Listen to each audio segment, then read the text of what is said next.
de virus que también producen la enfermedad. Como pueden ustedes ver, hay un incremento sostenido de casos hasta que se llega a un pico y luego un descenso. La única particularidad es que esto que les estoy mostrando es la curva de Estados Unidos de Norteamérica, un poco para que ustedes vean que no se trata de una cosa particular que está ocurriendo en Venezuela, sino que es el comportamiento habitual de la influenza A/H1 que hemos venido observando después de la pandemia del año 2009. La influenza es un conjunto de enfermedades, es un conjunto de virus que pueden producir influenza, distintos virus diferentes, y forman parte de un grupo muchísimo más grande que son las infecciones respiratorias agudas. Ya que usted hace referencia al año 2009, en el año 2009 Venezuela se ubicó en el país, en el puesto número 20 de países con influenza. En este momento, ¿en qué puesto se ubica Venezuela con el número de casos reportados? No tiene ninguna importancia el número de casos reportados. La influenza está diseminada por todo el planeta Tierra desde el año 2009. Desde el año 2009 hay influenza A/H1N1 en todo el planeta Tierra. En este momento la hay en Venezuela y la seguirá viendo, y en los estados donde no la hay, probablemente la habrá en los próximos días. El problema no es el número de casos o el número de muertes, el problema es que nos habituemos... ¿El problema no es el número de muertes? No es el número de casos ni el número de muertes, no es el parte diario numérico. El problema es cómo hacemos para llegar a la población, para informar a la gente adecuadamente sobre las medidas que debe tomar para prevenir la influenza. Doctora, ¿y no es un problema para el gobierno, que es el que ejecuta las políticas de salud pública, que la gente se muera? Bueno, evidentemente que es un problema, y para evitar que la gente se muera, uno no debe dar el parte numérico, sino dar las medidas de prevención que voy a tratar de darles, ¿no? Pero en primer lugar lo pongo en contexto.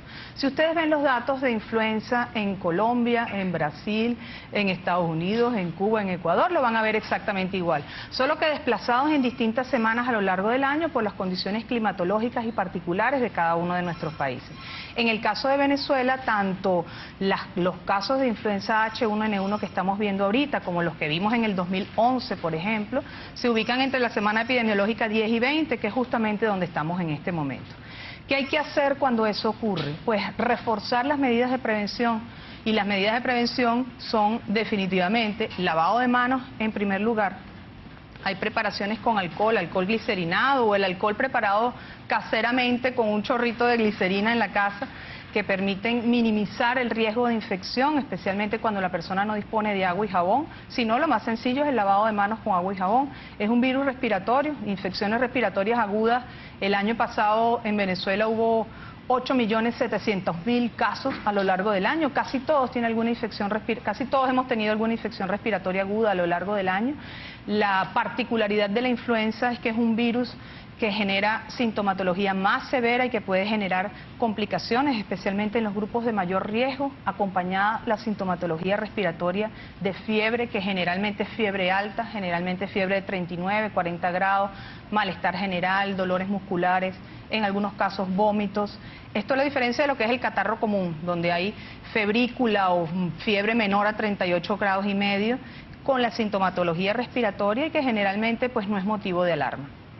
Cuando uno tiene la sintomatología con fiebre, con 39 grados, pues debería preferentemente quedarse en su casa, no enviar a los niños a la escuela, si es el caso, para evitar que esa persona que potencialmente puede tener influenza o cualquier variante de influenza o un virus de otro tipo de los que producen sintomatología similar, pues ayude a evitar que vaya a diseminar la infección en el lugar de trabajo, en la comunidad, o bien en la escuela, si se trata de un niño, ¿no? Usted ha dicho este lunes que quiere enviar un mensaje a través de los medios de comunicación, como lo hizo ayer lunes, para que la gente no se sume a esta paranoia que hay por las alertas que se están haciendo de virus H1N1. En el año 2009 se reportaron 2.673 casos, 63 casos positivos.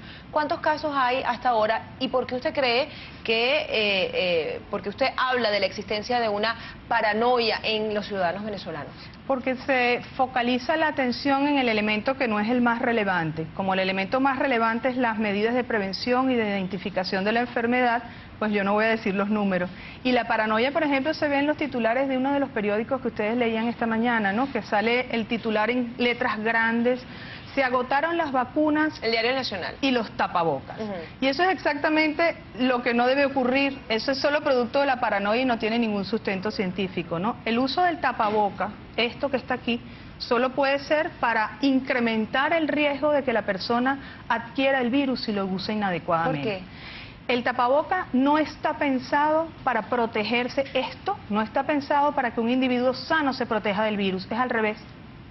Está pensado para que un individuo enfermo no disemine con las goticas de flúor de su saliva al hablar, o con la tos, o con el estornudo, no disemine las partículas virales al ambiente que caen sobre la superficie y permanecen viables por 10, 12 horas dependiendo del ambiente, ¿no? Por eso es que es el lavado de manos, porque esas partículas virales quedaron en la mano del que tosió, si tosió mal, tapándose con la mano la boca en vez de usar el codo, ¿ok?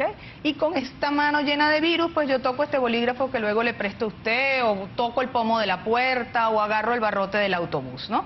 Esas goticas de flúor en la persona que está enferma, que debería quedarse en su casa, no salen si está colocado el tapaboca y si es usado adecuadamente. Ahora, si la persona que está sana, usted o yo, nos ponemos el tapaboca, lo más probable es que lo agarremos como lo estoy agarrando yo, ¿verdad?